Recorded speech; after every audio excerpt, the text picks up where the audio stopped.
এটা মুসলমানের বাচ্চা না খ্রিস্টান না হিন্দু না বৌদ্ধ বুঝার কায়দা নাই, কথা বলেন ঠিক কি না? মুসলমান নাম রাখে যায়, নাম রাখে টিউলিপ। কি কথা কয় না খাবে?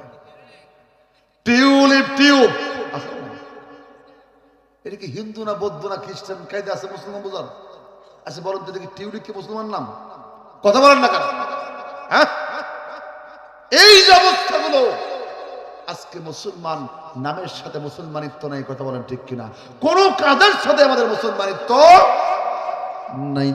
মা বোনদের নাম রাখে টুসি, লুসি, প্রিয়াঙ্কা, চোপড়া, আছে না? মুসলমান ইমানদার নানা সন্তান হওয়ার পর নাম রাখবেন আব্দুল্লাহ, আব্দুর রহমান, অনেক সুন্দর সুন্দর নাম আছে, ইউনুস, ইব্রাহিম, ইউসুফ, সুলাইমান, অনেক সুন্দর ইসলামিক নাম আছে।